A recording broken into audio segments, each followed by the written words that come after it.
고령화 농업인의 조기 은퇴. 나이 먹은 것도 억울해 죽겠는데 또 나이 먹었다고 농사도 짓지 말란다는 정책을 쓰는 거거든요. 이게 생각해 보십시오. 그러면 나이 먹은 사람 농사 짓지 말아야 돼요? 왜 정부에서 이런 정책을 씁니까? 얘기는 간단합니다. 나이 드신 분들이 농사를 짓는 것은 머리로 농사를 짓는 것이 아니라 몸으로 농사를 짓습니다. 따라서 시골에서 옛날부터 농사 지으시던 분들은 아침에 해 뜨면 일하러 나가고 해 지면 들어옵니다. 머리를 써서 농사를 짓는 것이 아니라 몸을 움직여서 농사를 짓는 것입니다. 세계를 상대로 농축산물을 수출하려고 하는 이때에 머리를 써서 농사를 지어야지 몸을 움직여서 농사를 짓는 것으로는 우리가 승부가 이기기가 불가능하죠. 따라서 나이 드신 분들은 다른 업종으로 국가에서 또는 지방자치단체에서 전업을 시킬 수 있게 만들어주는데 이게 가장 많은 것이 마을 해설과 이런 얘기입니다. 이런 걸로 돌리게끔 하고 젊은 사람들이 머리로서 과학적으로 농사를 짓는 체제로 지금 어떤다? 바꿔나가고 그렇게 과학적으로 농사를 짓는 사람에게 국가에서 어떤다? 지원해 주게끔 이러한 법이 만들어졌다고 했습니다. 그 다음은 농업을 경작하지 않고 뭐 하도록 한다? 경영하도록 한다. 경작과 경영의 차이는 뭡니까? 경작, 경영. 이 제가 말뜻을 가지고 하자는 얘기가 아니라 이런 내용입니다. 10몇 년 전 얘기죠. 제가 이 전원주택에 살면서 가까운 곳에 시골에 있는 교회에 출석할 때 얘기입니다. 하루는 예배를 끝내고 교인들이 모여 앉아서 식사를 했습니다. 점심 식사를 하고 식사가 다 끝나고 나니까 한 여자 집사님이 우리 교인들에게 이렇게 얘기합니다. 여기 집사님들 이번 금요일 날까지 우리 밭에 와서 상추 필요하신 분은 가져가. 그냥 와서 뜯어가. 이번 금요일 날 지나면은 밭 갈아엎을 거야. 그러니까 필요하신 분들은 그냥 와서 가져가. 실컷 농사 지어놓고 갈아엎는다고 갈아엎기 전에 필요하신 분은 상추 그냥 가져가라는 겁니다. 이분이 교회를 다녀서 마음이 좋기 때문에 그냥 가져가라고 그럽니까? 아니면 쓰라는 아픔을 겪고 지금 어떡한다? 상추밭을 갈아엎는다고 합니까? 생각해 보십시오. 간단하죠. 상추가 폭락을 해서 따서 팔아봐야 인건비가 안 나오니까 상추 수확을 포기한 거고 필요한 사람도 어차피 갈아엎을 거니까 필요하신 분들 가져가라는 얘기 아닙니까? 이런 식으로 농사를 지어갖고 농민들을 국가에서 보호할 수도 없고 이러한 농민들이 있어서는 안 되는 겁니다. 그래서 법을 바꾼 겁니다. 어떻게 바꿨냐? 농업법인을 만들 수 있게끔 하고 여기서 농사를 짓던 이 분은 농업법인에다가 땅을 빌려줄 수 있도록 하고 여기 농사를 짓던 사람은 아침에 출근하고 저녁에 퇴근하는 겁니다. 농업법인에서 농사 짓는 일을 시키면은 시간 맞춰서 출근해서 농사 짓고 퇴근하면 되고 그 농산물 값이 올라가든지 말든지 신경 쓰지 않고 월급 받으면 되는 겁니다. 앞으로 대한민국에 있는 농업인도 대한민국 정책이 이러한 정책을 써서 농업인의 자기 농지를 빌려줌으로써 대가를 받을 수도 있고 농축산물이 올라가든지 말든지 신경 쓰지 않고 출근해서 농사 짓고 퇴근해서 집에 올 수 있기 때문에 이러한 농가들도 수익이 안정을 시키겠다 하는 것이 이 법을 만든 목적이고 바꾼 것도 이런 것도 있습니다.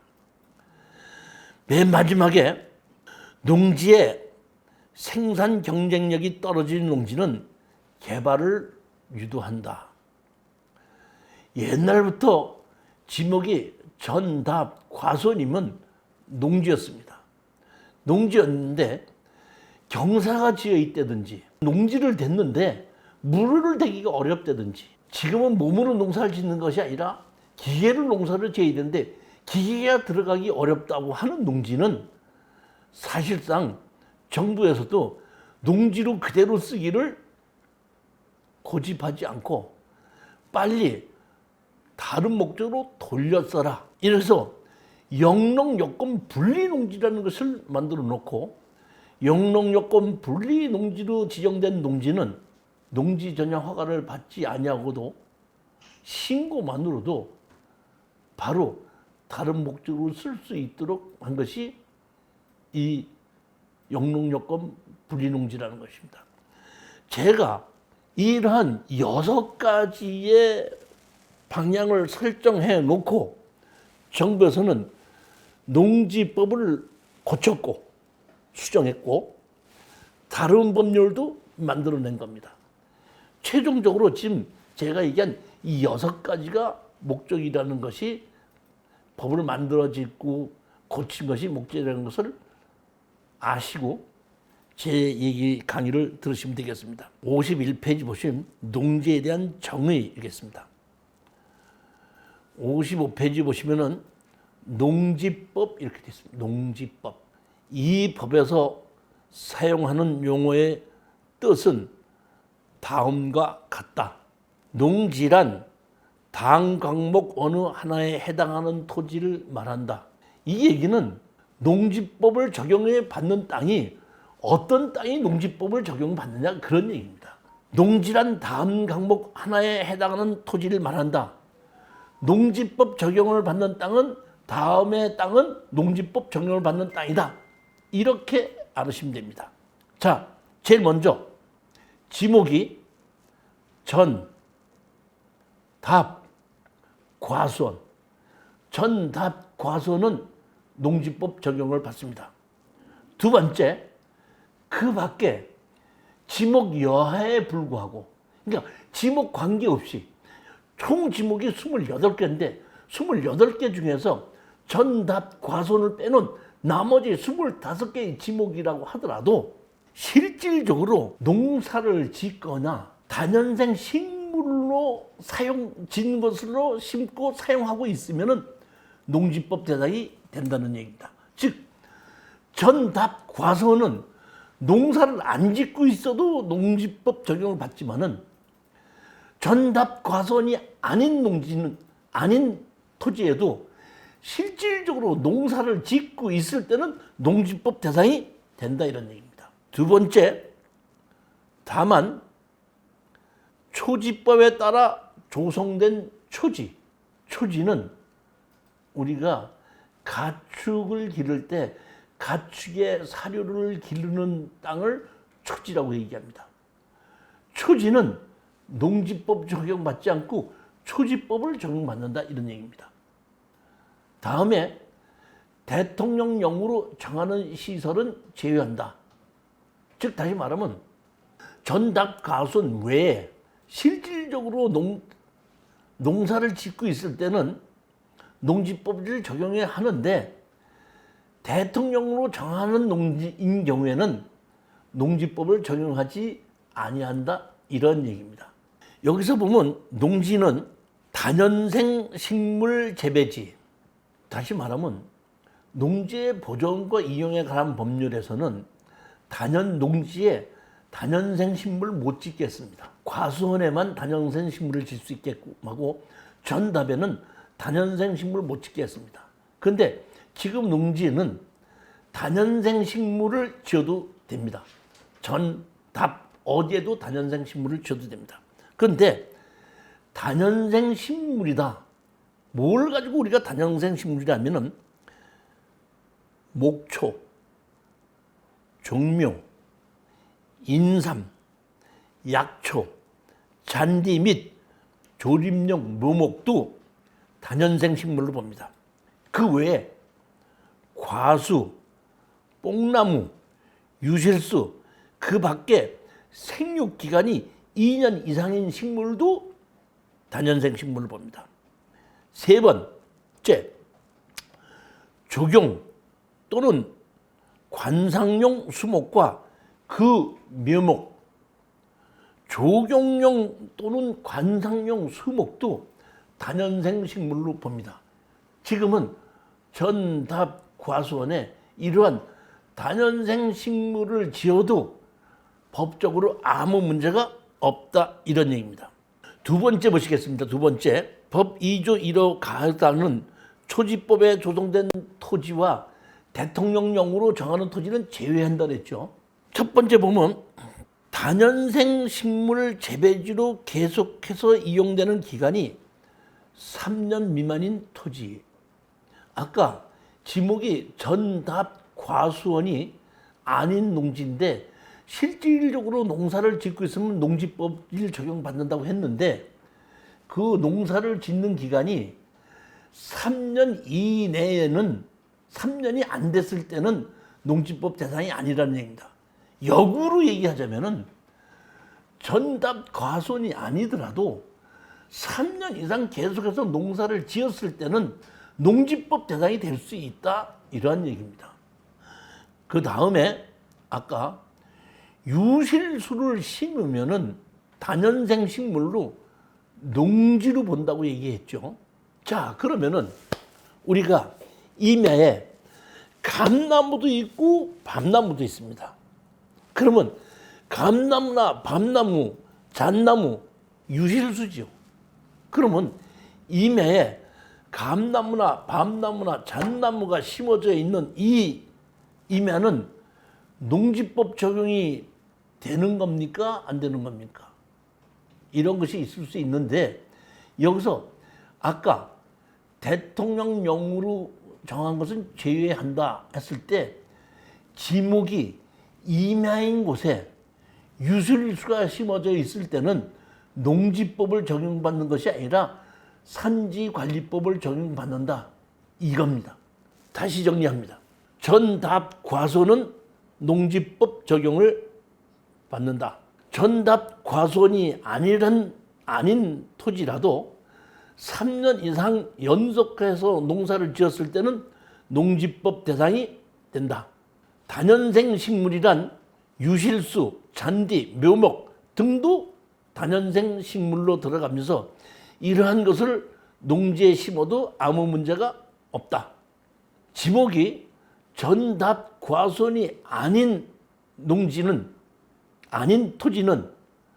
3년 이상 농사를 지었을 때는 농지법 적용 대상이 된다.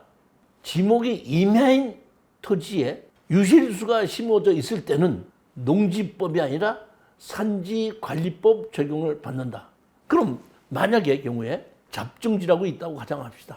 잡종지에 대추나무를 심어서 4년 됐습니다. 4년 이상 지나서 대추를 수확을 하고 있으면은 그러면은 그때 그 잡종지는 농지법 대상이 된다는 얘기입니다. 자, 그 다음 볼을 보겠습니다. 아까 농지법에 보면 나항을 보겠습니다. 나항. 법 제2조 이 법에서 사용하는 용어의 뜻은 다음과 같다. 가는 얘기인데 나를 얘기하는데 나는 감옥의 토지 개량 시설과 감옥의 토지에 설치하는 농축산물 생산 시설로서 대통령령으로 정하는 시설의 부지. 즉 다시 말하면 농지에 어떤 건물이 지어져도 농지로 보는 건물이 있다, 이 뜻입니다. 자, 이것이 보면은 56페이지에 보면 법 제2조 1호 남목에서 대통령령으로 정하는 시설이라고 얘기했습니다. 아까 대통령령으로 정하는 시설은 농지로 본다고 얘기한 겁니다. 뭐가 있어도 건물이 있어도 농지로 본다는 얘기인데 제일 첫 번째 유지, 양, 배수시설, 수로, 농로, 제방. 이거 다 농지로 본다는 얘기입니다. 이게 사실 보면 농지가 경매로 나왔는데 가서 보면 농로로 쓰고 있는 경우가 있습니다. 그러면 이 담당 공무원들이 이 사항을 자세히 보지 않기 때문에 농사를 짓지 않고 농로로 쓰고 있으니까 원상복구 조건으로 농지증을 해주겠다는 경우가 있는데 이게 대단히 잘못된 겁니다. 지금 보시면은 농로도 뭘로 본다? 농지로 본다는 게, 그러니까 농로로 쓰고 있어도 농지로 보기 때문에 원상복구 시킬 필요가 없다는 얘기입니다. 제방으로 쓰고 있어도 농지로 본다고 그러고 물이 흐르고 있는 수로도 뭘로 본다? 농지로 본다는 겁니다. 그렇기 때문에 그런 것을 원상복구 시키는 조건으로 농지증을 해주겠다는 것 자체는 잘못된 거고, 심지어는 어떤 농지 담당자는 도로로 쓰고 있기 때문에 농지증 못 해준다고 하시는 분들도 있어요. 그럴 때 여러분들은 이 농지법을 가지고 가셔서 담당자한테 보여주는 겁니다. 농지의 정의, 농로, 제방 이런 것도 농지에 들어가지 않느냐. 이거 설명하면 되는 겁니다. 그 다음에 온실, 버섯재배사, 비닐하우스, 그 부속시설 이것도 농지로 들어갑니다. 축사, 곤충사육사 이것도 농지로 들어갑니다. 농막, 간이 저온 저장고, 퇴비장, 액비 저장고 이런 건물이 지어져 있어도 농지로 봅니다. 예전에는 축사를 짓거나 뭐 제대로 건물을 지면은 지목을 대지로 바꿔줬던 적이 있습니다. 건축허가를 받아서 집을 지었을 때는. 근데 지금은 이러한 건물을 건축허가를 받아서 건축해서 준공이 났다고 하더라도 지목을 대지로 바꿔주지 않습니다. 그대로 농지로 가는 겁니다. 법 제 41조입니다. 농지의 지목 변경 제한. 다음 각호의 어느 하나에 해당하는 경우 외에는 농지를 전답 과손 외의 지목으로 변경하지 못한다. 즉 다시 말하면 농지는 전용 허가를 받아야지 됩니다. 그런데 가끔 가다 보시면 어떤 분이 답으로 쓰고 있죠. 답. 논이죠. 논을 전으로 지목 변경을 하려고 하시는 분이 있습니다. 제가 여기서 말씀드리는데 지목이 전답 과손이다 하는 것은 같은 농지법을 적용받기 때문에 전으로 돼 있다, 답으로 돼 있다 뭐는 큰 상관이 없습니다. 다만 이것을 바꾸자고 신청을 하면 지목 변경을 하고 실제로 바꾸자 그러면 바로 그냥 큰 문제 없이 바꿔주는 거거든요. 얘기는 간단하죠. 왜 이걸 바꿔야 되느냐? 제 땅이 수용당하는 겁니다. 수용당하는데 답으로 돼 있으면은 감정가가 낮고 전으로 돼 있으면 좀 더 높습니다. 그러다 보니까 내 땅을 수용을 당한다고 할 때는 답을 뭘로 바꾼다? 전으로 바꾸면 되는데 이러한 것은 같은 법을 적용받기 때문에 지목 변경을 양 신청하면 되지 큰 문제는 아니라는 겁니다.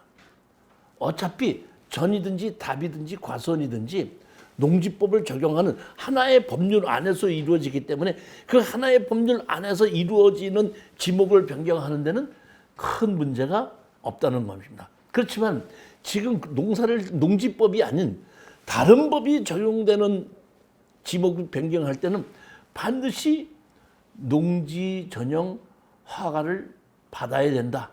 이렇게 아시면 되겠습니다.